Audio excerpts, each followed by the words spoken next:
The story begins by jumping back and forth between the lives of our two protagonists in Russia.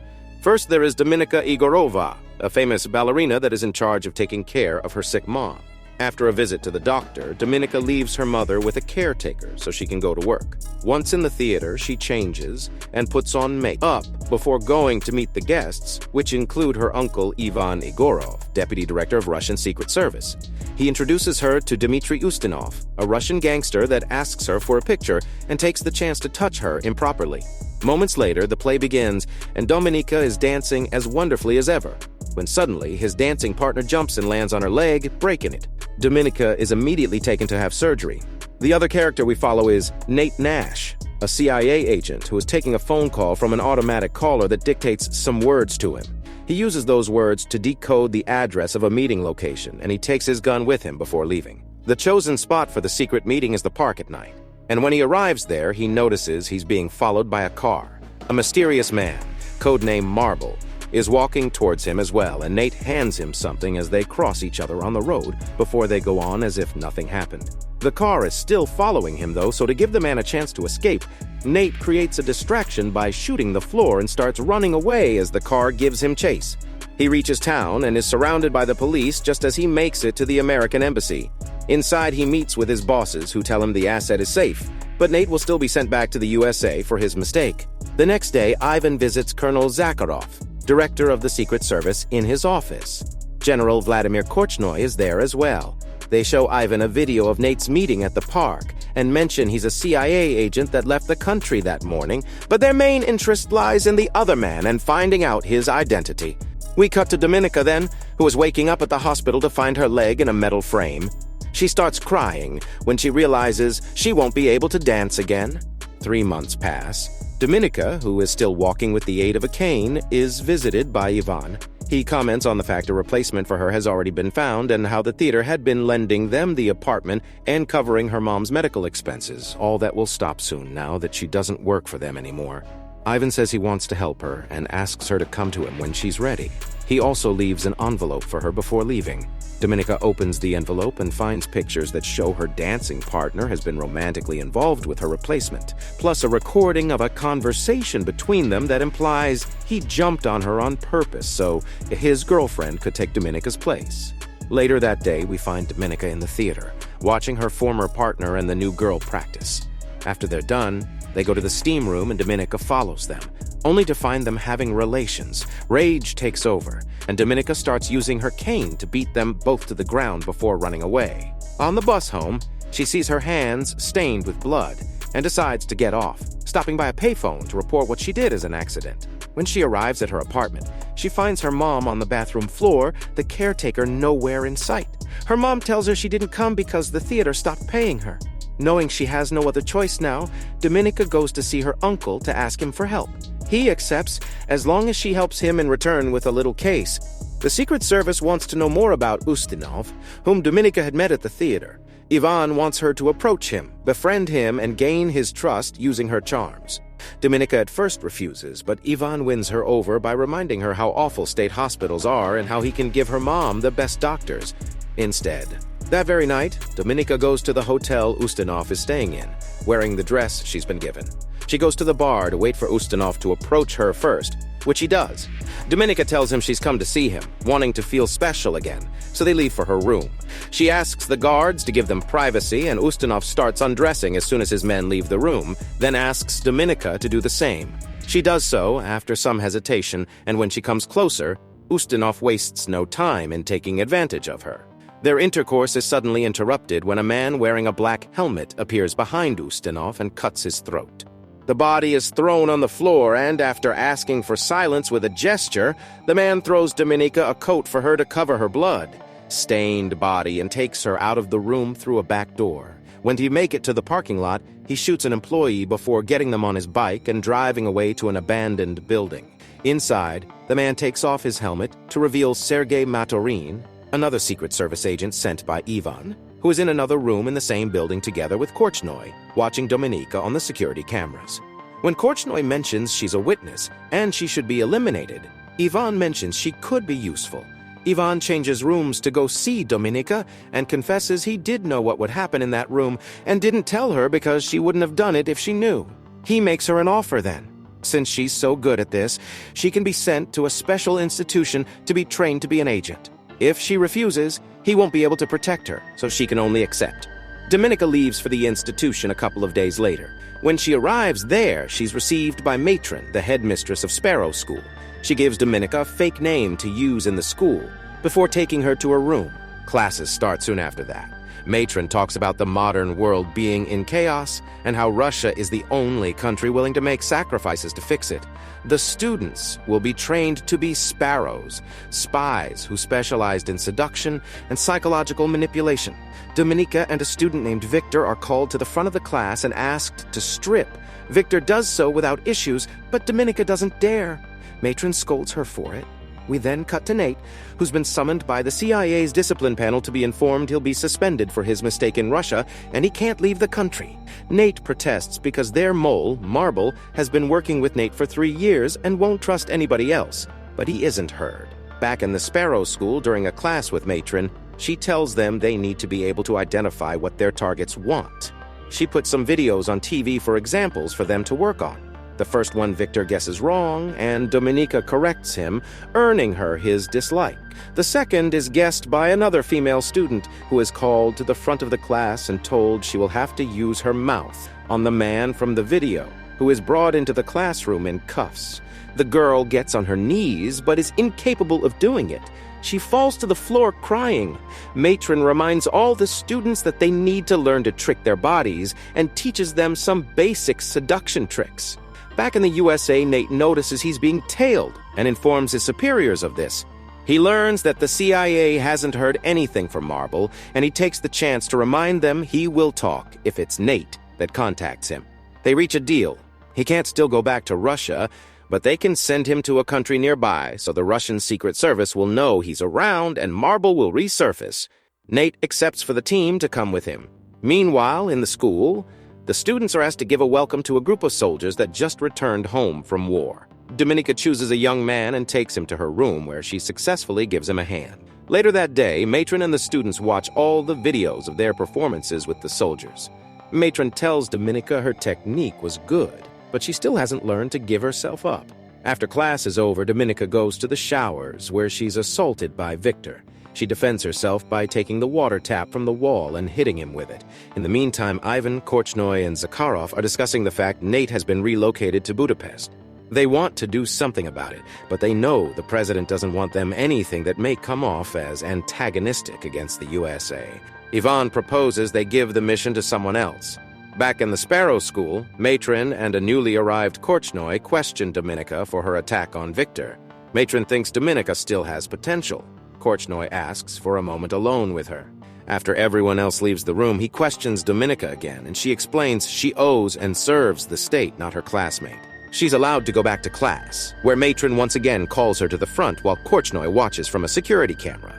Dominika is shown a picture of Victor and asked what he wants as he enters the room. Matron orders her to give him what he wants. Victor asks her to turn around. Dominika refuses and gets into action. As she undresses, he tells Victor to look at only her, and once she's completely naked, she sits on the table with her legs open, egging him on to take her. Victor can't get it up and runs away when she teases him for it. Then Dominika answers Matron's question. What he wants is power. Korchnoi is impressed. Moments later, Matron meets with Dominika in private again and tells her she'll be sent back to Moscow. Days later, while reuniting with her mom at their place, Dominika receives a call that tells her to meet Ivan at a restaurant. When she makes it there, she sits with him, and he explains her next mission. She'll be sent to Budapest to befriend Nate and gain his trust so she can learn the identity of their mole.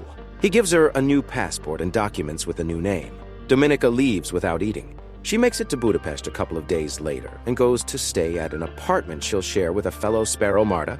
Later that day, she meets with her new boss, Station Chief Maxim Volantov, and asks him for some information on Nate. Afterward, she follows Nate around to learn his routine. The next day, Dominika starts going to the same swimming pool as Nate and lets him go to her when they leave the building. They chit-chat a bit, but Dominika plays hard to get. She also makes up a story about being a translator for the embassy. The following day, however, She doesn't find Nate at the pool, And the receptionist tells her that her ID has gone missing. Turns out, Nate already knows she isn't what she says. We cut to him explaining to his superiors that she's been using many names and making the connection to Ivan. He thinks she's valuable. and that her using her real name is a provocation. After some hesitation, his superiors allow him to get closer to her to gather intel. After going to Volantov to report her progress and ask for an embassy pass, Dominika visits the embassy and sees Marta chatting with Stephanie Boucher, an American politician. Nate interrupts her staring to chat, admitting he was the one to steal her ID from the pool, and asks her out to dinner the next day at 8. Dominika accepts before leaving. Back in her apartment, Dominika searches Marta's room and discovers she's been buying intelligence from Boucher. Marta returns home then, but doesn't catch her in the act. She gives Dominika a copy of the report Volantov sent to Moscow. Apparently, Dominika has made an enemy. The next day, after work, she follows Volantov into a bar and asks him to buy her time with a better report, then provokes him into punching her by making fun of his small member. His violence is now on the security cameras, and Dominika tells him he'll write a better report or she'll take the recording to the police. While all this is happening, Nate is alone in a restaurant waiting for his date. Thinking he's been stood up, he leaves the place, but Dominika is following him closely. Back in his apartment, Nate receives another coded message on the phone that he quickly writes down and deciphers. It says, Vienna. He's about to leave when a crying Dominika rings his bell. He allows her to come in. While sharing some whiskey, Dominika tells him his boss assaulted him. When Nate asks her how she knows where he lives, she raises the volume of the TV so they can't be heard. Dominika asks him what happened in that park in Russia and kisses him after he tells her. Nate tells her to go home and figure out what she wants. The next day, Ivan visits Dominika before leaving for Vienna. He asks about her progress with Nate since their superiors are getting impatient. To buy time, she lies and tells him she's also working with Marta on her Boucher case. But she'll need more money. Ivan accepts and asks for his coat to leave. Dominika gets it for him, but not without secretly taking a peek at his passport. After he's gone, Marta approaches Dominika with her gun. She overheard the lie and is angry because the Boucher case is supposed to be only hers. Dominika promises she'll give her all the credit and more money. She just lied for the extra time. Marta only accepts because she has no other choice. Later on, Dominika goes to Vienna and opens a bank account there while Marta visits Volantov to tell him she knows how to get rid of Dominika. Dominika returns to her place that night and finds Marta murdered in the bathtub. Suddenly, Sergei appears behind her and grabs her by the neck to pass on a warning. This is what happens to those that share secrets. He also tells her to call the police before he disappears. We cut to Nate there, who is reporting to his superiors about having met with Marble in Vienna. Marble has given him some files confirming Dominika is a sparrow, and that makes Nate think she's even more recruitable. Meanwhile, Dominika is being interrogated by the police, but she tells them nothing. When she leaves the precinct, she finds Nate outside waiting for her. They go back to his place, where he confesses he knows she's a sparrow. Dominika tells him her story in return, putting emphasis on the fact she only cares about her mother's well-being. Nate asks her to be a double agent for him, promising her protection. She replies she needs to sleep. He gives her his room. Later in the night, she leaves the room and joins Nate on the couch. After asking if she can trust him and getting a positive answer, she makes love to him. The next morning, after she confirms she accepts his deal, Dominika goes back to her routine, writes a fake report on Nate saying she has him in her pocket, and then returns to her place to wait for his signal, which is a simple phone call that plays her favorite song. Dominika meets with Nate's superiors and is put through a liar detector test to see if she can be trusted. When they accept her, she asks for money. They laugh at her, but they change their minds when she tells them she can give them Boucher. The following Friday, the whole team flies to London to meet with Boucher. Dominika stays in a special hotel room the CIA prepared for her with security cameras to monitor her and a set of discs hidden under a desk to change for the real ones later. Moments later, while she's at the bar waiting for Boucher, he's surprised by the sudden appearance of Volantov, who supposedly wants to help.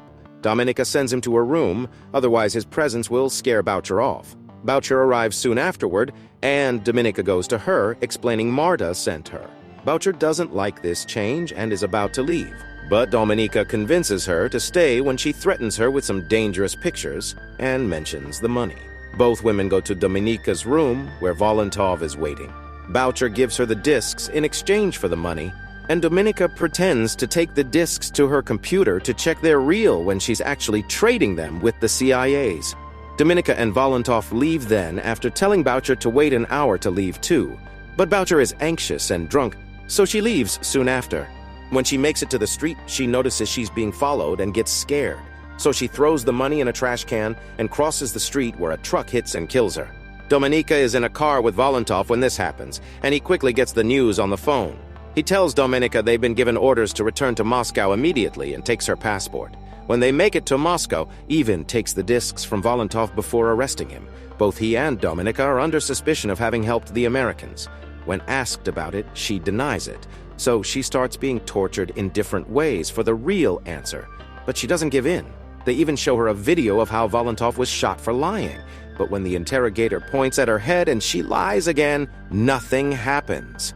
Ivan takes over then, and Dominika manages to manipulate him into protecting her.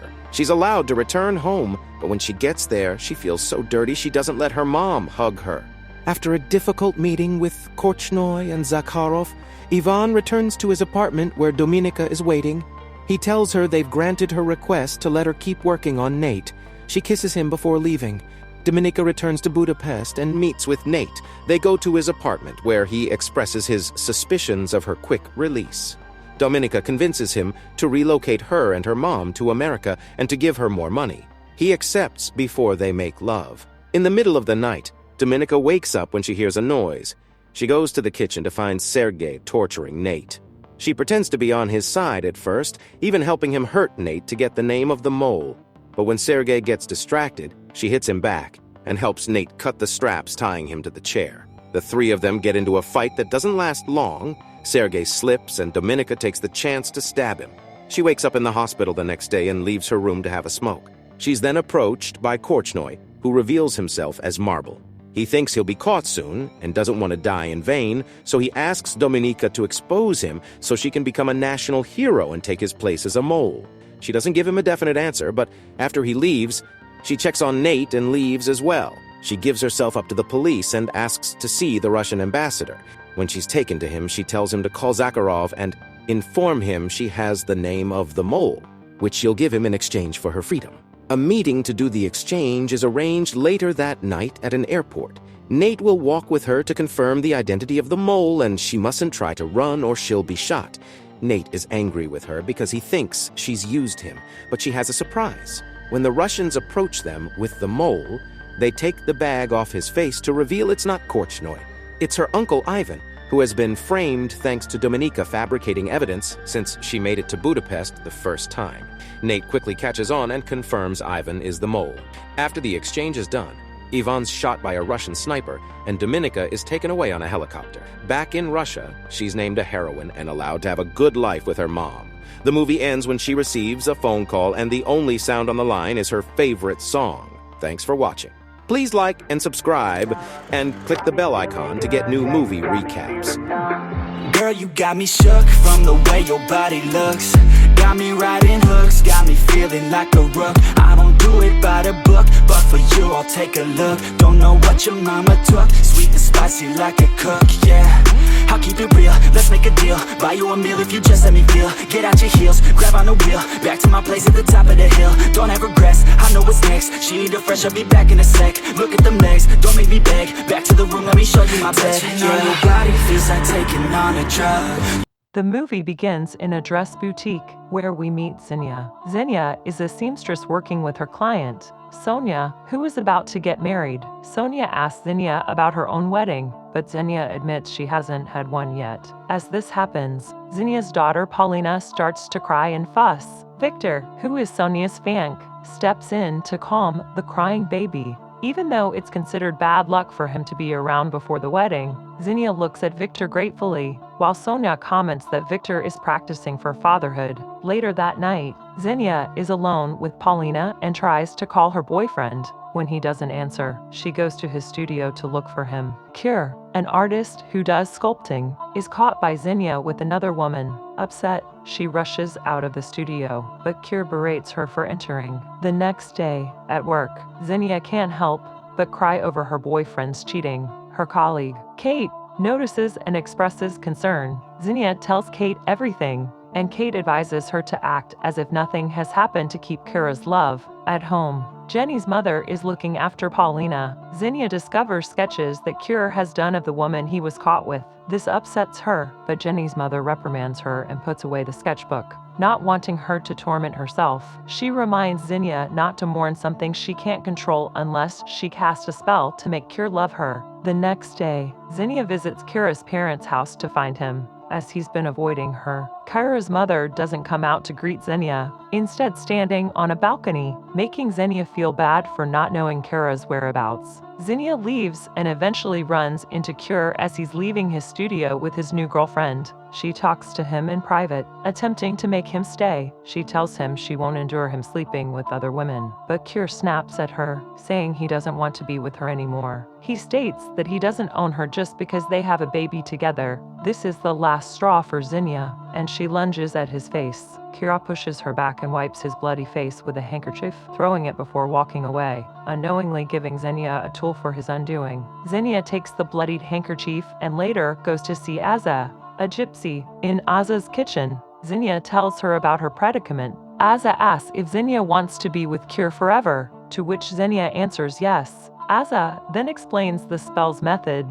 Zinnia needs to find a deeply in love, soon to be married couple and cast the spell during a wedding inside a church. Azza warns Zinnia not to deceive the spirits, as their love must be genuine, or the spirits will become angry. Zinnia nods in understanding, and Azza provides her with the necessary items for the spell. Before Zinnia can leave, Azza grabs her hand, slices her palm, and hands her a piece of meat. A few days later, Zinnia arrives at Sonia and Victor's wedding to cast her spell. We see a man named Oleg approach the bride, but Sonia isn't pleased and leaves him to enter the church. As the wedding ceremony begins, Zinnia sneaks into the attic and prepares everything for the spell. She intertwines 2 candles, drops her blood and Kira's blood onto the handkerchief, then proceeds to burn it. Zinnia puts the spoiled meat in her mouth, struggling not to gag. Downstairs, the wedding ceremony concludes, and everyone celebrates the newlyweds. As Sonia and Victor exit the church,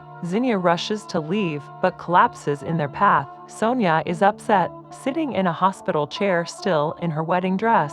Oleg joins her for comfort, and Sonia thinks the wedding brought bad luck, crying on his shoulder. Meanwhile, Zinnia regains consciousness and sees Victor beside her. He talks to her. She feels guilty for disrupting the wedding, but he advises her to rest. Victor searches for Sonia, eventually discovering her and Oleg locked in a passionate embrace in a storage room after hearing noises.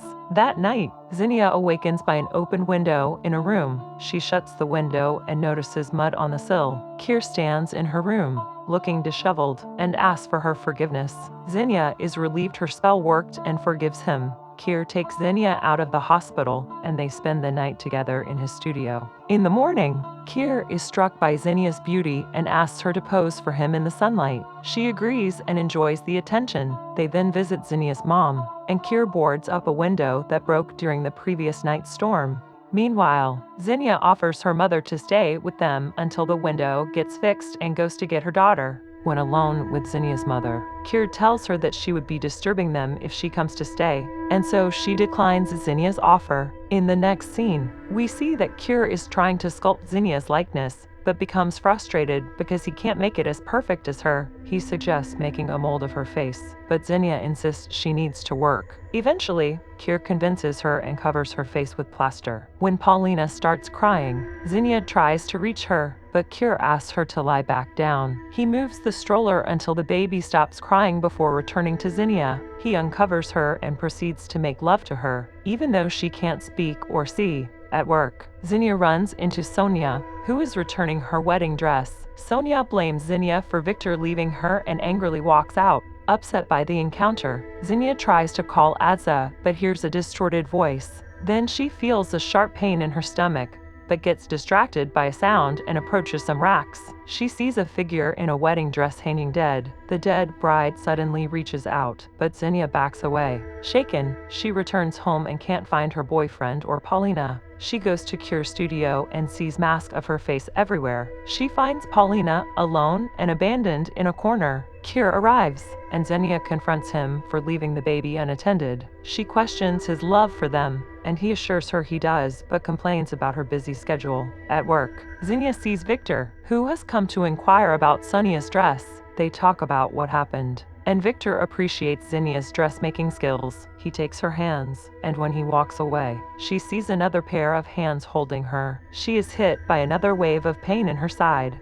Victor offers to drive her to the hospital, but is attacked by a jealous Cure. Zinnia breaks up the fight, and Victor drives her to dinner at his parents' house. He proposes to her, but Zinnia asks for time to think. When Victor's mother laughs, he defends Zinnia, and later he proposes using a family heirloom, but his mother refuses. He cuts off her finger to get the ring. In the next scene, Zinnia rushes to Paulina. Left alone in Cure's studio again, she picks up her daughter, and Cure insists they only belong to each other. Zinnia starts crying and confesses to casting the spell. Cure tries to knock her out, and Zinnia wakes up in a tub of plaster with Cure pouring it onto Paulina. She escapes, and Cure chases her on his bike. After a dangerous chase, a woman helps Zinnia and Paulina, and they are driven to safety. Cure catches up to them, but eventually loses track. Zinnia and Paulina find refuge at Victor's house. The next morning, Victor is met by Sonia at the hospital, who tries to apologize to him. He doesn't respond and gets into the elevator. He identifies a covered corpse's hand as Cure's and uncovers it to confirm.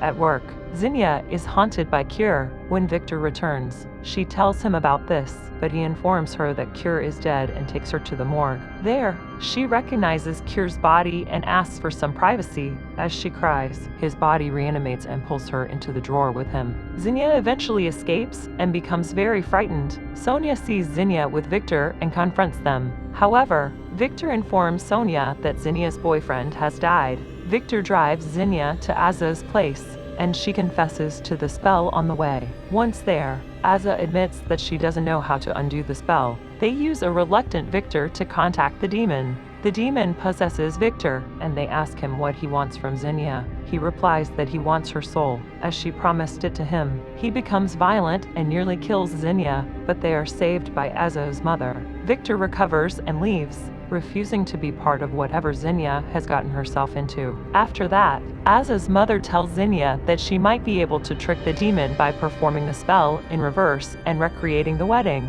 Determined, Zinnia goes to a church to reverse the spell. Meanwhile, Victor meets Sonia at the hospital and tells her Zinnia's story. After admitting that he never truly loved Sonia, she is attacked by Cure, which changes her mind. At the church, Zinnia is attacked but saved by Aza's mother. As everyone else arrives, they attempt to reverse the spell and reenact the wedding. Zinnia tries to unwind the candles but gets thrown back by an unseen force. Everyone rushes to her as Sonia is possessed by the demon and attacks them. The gypsy tries to expel the demon, and eventually, they succeed. However, when Sonia regains consciousness, she speaks in Zinnia's mother's voice and says that Paulina is missing. Victor and Zinnia return to her house to find a mask. They track the clue to Cure's studio, and Zinnia goes to find Paulina. Meanwhile, Victor tries to free Zinnia's mother, whose feet are nailed to the floor. Zinnia finds her mother and Paulina hiding, while the figure posing as her mother is revealed to be Cure, who attacks Victor. To save Victor, Zinnia finally agrees to give up her soul, and Cure disappears. She comforts Victor and assures him that everything will be okay before drowning herself in a tub of plaster. We then see a vision of an alternate life where Victor and Zinnia would have gotten together and raised Paulina, but in reality, Zinnia walks down the aisle in a black wedding dress as stone figures attend the ceremony. As she reaches the altar, she sees Cure waiting for her, and this is where the movie ends. Thanks for watching. Please like, subscribe, and click the bell icon to get new movie recaps.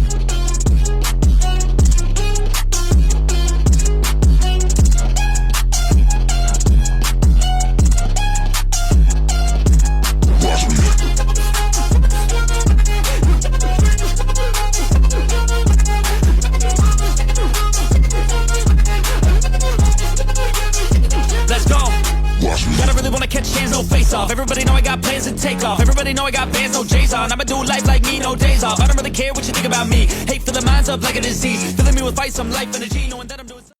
Claire Peterson is on the verge of divorcing her husband, Garrett, after he was caught cheating with his secretary. She kicks him out, causing a rift between both of them and their son, Kevin. Claire's best friend, Vicky Lansing, stands by her and urges her to sign the divorce papers immediately and leave Garrett for good. For Kevin's birthday, Garrett shows up for dinner and invites Claire and Kevin to a fishing trip following a business trip he's taking in San Francisco, which is where his affair took place. Claire declines the invitation but allows Kevin to join his father. She is still very much hurt by the deception. One day, Claire is getting ready to take Kevin out when their garage door gets stuck. Claire goes to push it open and is helped by a young man named Noah Sanborn, who is the nephew of Claire's wheelchair-bound neighbor. Noah offers to help fix the garage door and goes with Kevin to the hardware store.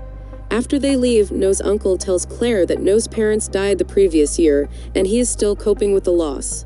The boys walk to the hardware store, and Kevin learns that Noah is going to attend the same high school as him, where Claire happens to be a teacher. After they get their stuff, Kevin notices a girl from his school who works there named Allie Callahan. He has a crush on her but is too nervous around her. Noah persuades him to go up and talk to her. As Kevin goes to pay, Noah introduces himself to Allie. Moments later, 3 punks on skateboards led by a guy named Jason Zimmer come in and harass Kevin in front of Allie and Noah. Noah spends a lot of time with Kevin while his uncle is in the hospital, and Claire invites him to have lunch with them and Vicky. Claire mentions that she teaches classic literature at school, prompting Noah to quote Homer and express his love for the Iliad. Claire is clearly impressed by this. Later, Noah notices a pair of stilettos that Claire keeps in a box, which she says were a gift from Vicky.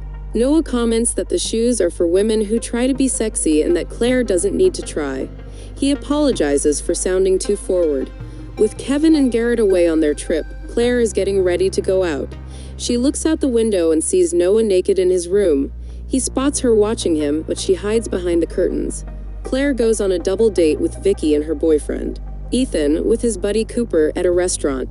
Cooper is a douchebag who insults Claire's fondness for classic literature and calls her a firecracker when she defends her opinion. She also notices him checking out a waitress, so Claire leaves the restaurant and goes home. Noah calls Claire and tells her he tried defrosting a chicken in the microwave. He asks her to come over and help him cook it properly. She ends up going over and staying to eat the chicken with him after they cook it properly. Noah continues to flirt with Claire and he's interested, but she feels it would be wrong. Despite her reservations, Noah starts to kiss her and feel her up, leaving her unable to resist. They end up in bed together with their wild, steamy hormone sandwich. The next morning, Claire starts to regret what happened the previous night. She tells Noah that what they did was wrong, but that makes him so angry that he punches a wall and bloodies his knuckles. Kevin and Garrett return from their trip and have lunch with Claire when Noah shows up moments later. Claire brings in a plate of cookies, and Noah asks her if she told the guys what happened while they were gone. She says there was a big rainstorm, to which Noah smugly remarks that it got very wet over there. Kevin offers him a cookie and Noah responds, "I love your mother's cookies." The school year begins, and as Claire starts her first class, the principal comes in and tells her that Noah is joining their class since he made it appear as though Claire requested him to transfer into her class. She realizes that he hacked her computer. Kevin and Noah hang out despite Claire starting to feel uncomfortable with Noah. Noah takes Kevin to the woods with a gun belonging to his uncle. He sets up a line of oranges and manipulates Kevin into hating his father for cheating on Claire. This is present at the dinner table when Garrett comes over and Kevin yells at him. Kevin joins Noah at the school gym and he takes out his frustration on a punching bag. Kevin overexerts himself and starts to go into shock. Noah rushes to the locker and grabs Kevin's EpiPen. He sticks it in Kevin's leg and saves him. Vicky brings Claire some flowers at work and they both believe they came from Garrett. Claire calls him and he denies sending anything. She figures that Noah sent them and she confronts them in the gym. A teacher notices this and tries to break up the fight between Noah and Kevin. Kevin goes back to the hardware store to ask Allie out to a movie. She says she can't but would like to go with him to the fall fling. Claire and Garrett go out on a date and he starts to get handsy with her. She is still upset over the affair, but Garrett truly wants to start fresh. Noah notices all this and angrily confronts Claire about it the next morning. Kevin catches them, and since he's still upset with his parents, he rides to school with Noah. Jason and his buddies go over to Kevin and bother him. Kevin steps up to confront Jason when Noah comes in and kicks Jason into the locker, repeatedly slamming his head against it. Vicky runs in to break up the fight, only to get shoved by Noah. He is pulled off by a bigger teacher. Noah is sent to the principal's office, where Vicky, who is the vice principal, says the school never got Noah's transcript from his previous school because he was kicked out for disorderly conduct. In response, Noah calls her a dried-up, dirty rat. Vicky raises her hand to strike him, but he catches it. He leaves as she tries to expel him. Claire chaperones the fall fling and leaves Kevin with Allie. Allie tells Claire about a leak in the boys' bathroom. She goes to turn the sink off and sees in big letters on the wall, "I screw Claire Peterson." Noah emerges from the darkness and tries to force himself on Claire, only to get kicked in the balls. She tells him to stay away from her and Kevin. The next day, Claire's students are locked out of the class. She opens the door and looks inside to see something awful. She leaves her students outside and finds hundreds of pictures all over the classroom showing her and Noah making love, with even more being printed out. Claire unplugs the printer and frantically tries to get rid of the pictures as the principal shows up. She opens the door for the students to come in. The principal expresses his concern over Claire's recent behavior and tells her of what he heard regarding her confrontation with Noah in the gym. Garrett picks Kevin up from school to drive his car home. Still resentful towards his dad, he drives it angrily and goes way too fast, unable to stop since the brakes are out. Kevin nearly hits two cars until Garrett helps him swerve into a row of water containers on the road. Claire returns home and sees the dent in Garrett's car. He and Kevin don't tell Claire what happened and assure her that they're both fine. She finds them watching TV with Noah. He follows her into the kitchen, where she tells him about the photos. He tells her he took a video of their night together, and if she wants it, she has to go to his house. Claire does go over later that night, but Noah promises to give the video only if she continues sleeping with him. She refuses and leaves. Claire tells Vicky everything and asks for her help. Vicky tells Claire to get into Noah's house and find the tape herself. Noah follows what he thinks is Claire's car, only to see Vicky. He turns his car around, prompting Vicky to call Claire just as she is breaking into Noah's house. She finds the camera hidden behind a clock above the fireplace. She walks into the basement and finds hundreds of pictures of herself all over the walls. Claire looks into Noah's laptop and finds the video and picture files. She trashes all of it and then spots two other files with pictures of brakes, implying that Noah was the one who cut the brakes out of Garrett's car as well as from a minivan. Claire goes back upstairs and is startled when Noah's uncle shows up. She runs back home. Claire meets with a detective and learns that Noah's parents were killed in a car accident after his dad swerved into a truck. She's taken to the remains of the car and figures it's the same minivan listed in Noah's laptop. At home, Claire calls Vicky and is startled when the door gets banged on. She thinks it's Noah, and Vicky tells Claire to go to her house with Kevin. The door opens up and it's just Kevin. After the ladies hang out, Vicky gets knocked over the head by Noah. Noah calls Kevin and invites him over to Vicky's house. He has Vicky tied up and gagged while he calls Claire and uses a recording of Vicky's voice to have her come over. Claire arrives at Vicky's house. It's dark and the lights have been cut. Claire gets frightened by Vicky's cat and stumbles against the closet, which opens up and drops out Vicky's dead body. Noah slashed her throat. Claire screams and runs out of the house. She calls the police right as Noah finds her and pulls her out of the car. She tells him she knows he killed his parents. Noah says that he loved his mother, but she killed herself after his father cheated on her, and he cut the brakes of the minivan to kill his father and the mistress. Noah takes Claire to a barn house where he has both Garrett and Kevin tied up. Noah threatens to kill them both unless Claire agrees to stay with him. She grabs a wrench and whacks them with it. She runs over to Kevin and tries to untie him until Noah gets up and pulls Claire away. He grabs some kerosene and throws it all around Garrett and Kevin. He takes out the lighter when Claire pushes him and makes him drop it, igniting the kerosene. The barn house starts to go up in flames. Garrett gets himself loose and wraps the rope on his wrists around Noah's throat. Noah gets his gun and shoots Garrett once in the chest. Claire takes Kevin's EpiPen and jabs Noah's eye. She tries to go back and untie Kevin, but Noah continues to fight her.